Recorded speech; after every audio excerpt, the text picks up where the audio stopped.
আজি আমি দুটা বিশেষ কাৰ্যসূচীও আপোনালোকৰ সন্মুখত ৰূপায়ণ কৰিছো। লখিমপুৰৰ কেবিনেটত আমি ৰাজ্যৰ কৰ্মচাৰী সকললৈকে জিৰো কষ্ট অৰ্থাৎ কোনো প্ৰিমিয়াম নিদিয়াকৈ কেইটামান ইন্সুৰেন্স সেৱা আগবঢ়াম বুলি আমি প্ৰতিশ্ৰুতি দিছিলো।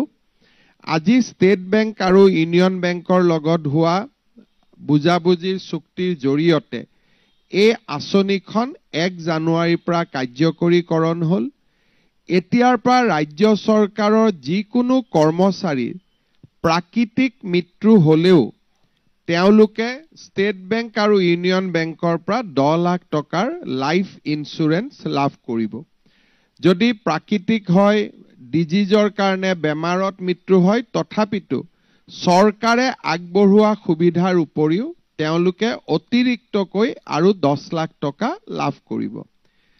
ইয়াৰ উপৰিও যদি এক্সিডেন্টেল ডেথ হয় 1 কোটি টকা তেওঁলোকৰ পৰিয়ালে পাব। যদি দুৰ্ঘটনাজনিত মৃত্যু হয়, দুৰ্ঘটনাত যদি তেওঁলোক পাৰ্মানেন্ট ডিজেবল হয় 1 কোটি টকা পাব আৰু পাৰ্মানেন্ট পাৰ্সিয়াল ডিজেবিলিটি হলে 80 লাখ টকা পৰ্যন্ত এই দুইটা বেংকৰ পৰা কৰ্মচাৰীসকলে লাভ কৰিব। আজিৰ দিনটোত ৰাজ্যৰ প্ৰশাসনীয় ব্যৱস্থাক আৰু এটা আমি নতুন দিগন্তলৈ লৈ গলো।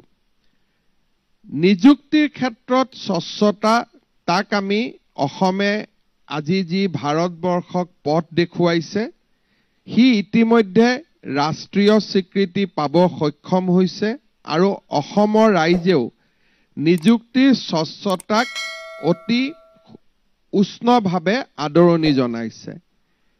আমি আজিৰ পৰা বদলি বা ট্ৰান্সফাৰ প্ৰক্ৰিয়াত এটা স্বচ্ছতা আনিব খুজিছো। তৃতীয় আৰু চতুৰ্থ শ্ৰেণীৰ কৰ্মচাৰীসকলে ট্ৰান্সফাৰ বিচাৰি চৰকাৰী কাৰ্যালয় দুৱাৰে দুৱাৰে ঘূৰি ফুৰাটো এটা নিত্য নৈমিত্তিক কথা আছিলে। নাৰ্ছৰ পৰা আৰম্ভ কৰি ফাৰ্মাচিষ্টৰ পৰা পুলিচ কনিষ্টবলৰ পৰা তেওঁলোকে চৰকাৰৰ দপ্তৰে দপ্তৰে ট্ৰান্সফাৰ পোষ্টিং বিচাৰি ঘূৰি ফুৰে আৰু বিভিন্ন ক্ষেত্ৰত ই ৰাজনৈতিক হস্তক্ষেপৰো এক প্ৰক্ৰিয়া হৈ পৰে। আজি আমি এটা পোৰ্টেল মুকলি কৰিছো যাক স্বাগত সতীৰ্থ বুলি কৈছো। এই পোৰ্টেলটো প্ৰত্যেক বছৰে 1 জানুৱাৰীৰ পৰা 28 ফেব্ৰুৱাৰীলৈকে খোলা থাকিব।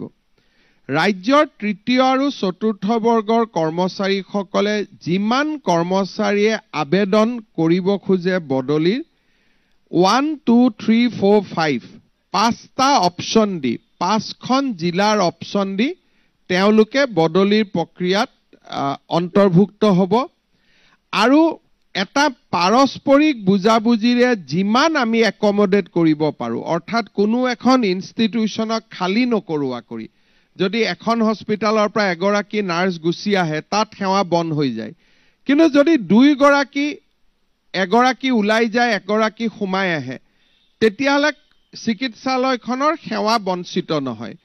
সেইকাৰণে আজি আমি এটা নতুন পোৰ্টেল ভাৰতৰ ভিতৰতে প্ৰথম আমি এটা নতুন স্বচ্ছতা আনিছো যে এতিয়াৰ পৰা তৃতীয় আৰু চতুৰ্থ বৰ্গৰ কৰ্মচাৰী গোটেই বছৰটো ট্ৰান্সফাৰ পোষ্টিং হৈ নাথাকে।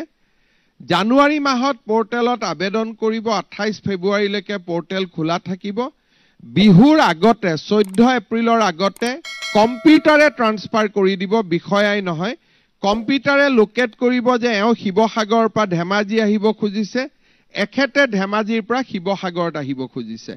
কম্পিউটাৰে তাক লোকেট কৰিব, কম্পিউটাৰে ডিসাইড কৰিব আৰু ডাইৰেক্টৰৰ ডিজিটেল সিগনেচাৰত ট্ৰান্সফাৰ অৰ্ডাৰ ওলাই যাব। তাত মেনুৱেল হস্তক্ষেপ কাৰোৱে নাথাকিব। সেই স্বচ্ছতাৰ আৰু এটা স্বচ্ছ নিযুক্তিৰ পিছত স্বচ্ছ বদলিৰ এটা নতুন প্ৰক্ৰিয়ালৈ আজি অসমে খোজ দিলে। আপোনালোক সকলোৱে জানে যে যোৱা কিছুদিনত আমাৰ মন্ত্ৰীসভাৰ সম্প্ৰসাৰণ হৈছিল। আমি 18 জন মন্ত্ৰীক আমি চেষ্টা কৰিছিলো যে গোটেই অসমত যাতে তেওঁলোকক ভৌগোলিকভাৱে বিতৰণ কৰিব পাৰি।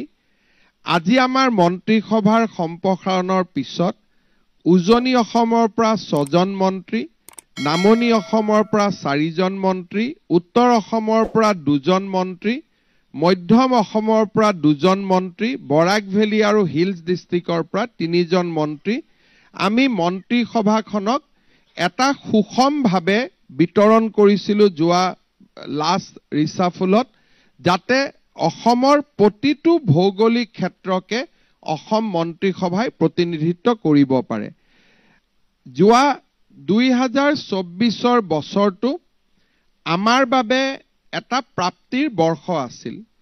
ৰাজনৈতিকভাৱে আমি এক বিশেষ মাইলৰ শিখৰত থিয় হ'ব পাৰিছিলো, কিন্তু সেই বিষয়ে আলোচনা নকৰি আমাৰ ৰাজ্যখনৰ জীৱনলৈ অহা পৰিৱৰ্তনৰ বিষয়ে মই আপোনালোকক কেইটামান কথা ক'ব খুজিছো। যোৱা বছৰটোত আমাৰ প্ৰশাসনৰ হাই পইণ্ট আছিল টাটাৰ সেমিকণ্ডাক্টৰত বিনিয়োগ। টাটাৰ সেমিকণ্ডাক্টৰ বিনিয়োগে অসমলৈ এটা নতুন যুগৰ আৰম্ভণি কৰিলে।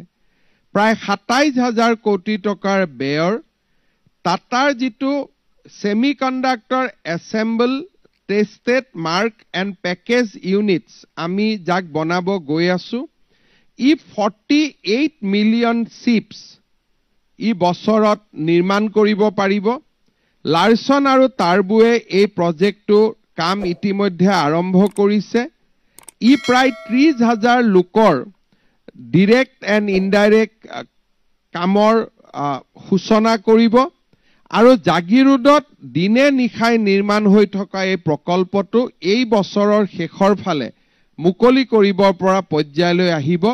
27,000 কোটি টকা ইনভেষ্টমেণ্টেদি এই প্ৰকল্পই সমগ্ৰ অসমৰ প্ৰতি ভাৰতবৰ্ষৰ যি চিন্তা আছিল, সেই চিন্তাৰ এক পৰিৱৰ্তন আনিলে। অসমে ফিউচাৰ ইণ্ডাষ্ট্ৰী গুজৰাট আৰু আমাৰ ক'ব গ'লে তামিলনাডুৰ সৈতে একেলগে ইণ্ডাষ্ট্ৰী 4.0 বা ফিউচাৰ ইণ্ডাষ্ট্ৰীৰ জগতখনত আমি একেলগে প্ৰৱেশ কৰিব পাৰিলো। মই ভাবো যে যোৱা বছৰ আমাৰ চৰকাৰখনৰ ই এক হাই পইণ্ট আছিলে আৰু অসমৰ নতুন প্ৰজন্মৰ বাবে ই এক আশাৰ বতৰা আছিলে। যোৱা 2024 বছৰটো অসমৰ বাবে প্ৰাপ্তিৰ বছৰ আছিলে। চৰাইদেউ মৈদামক প্ৰধানমন্ত্ৰী নৰেন্দ্ৰ মোদী ডাঙৰীয়াৰ ঐকান্তিক প্ৰচেষ্টাত 43rd world heritage property of India আৰু এই যিটো বিশ্ব ঐতিহ্যৰ স্বীকৃতি 46th ৱৰ্ল্ড হেৰিটেজ কনভেনশ্যনে আগবঢ়ালে, সি অসমক বিশ্ব ঐতিহ্যৰ মেপলৈ লৈ গ'ল আৰু অসমবাসীৰ বাবে এক বিৰল কৃতিত্ব কঢ়িয়াই আনিলে। চৰাইদেউ মৈদামক যোৱা কেইদিনমানৰ ভিতৰতে ইউনেস্কোই আনুষ্ঠানিকভাৱে বিশ্ব ঐতিহ্য ক্ষেত্ৰৰ যিখন লিপি তাকো প্ৰদান কৰিব আৰু আমি ভাবো যে অসমবাসীৰ বাবে ই এক বহুদিনে আশা কৰা গৌৰৱক কঢ়িয়াই আনিবলৈ সক্ষম হ'ল।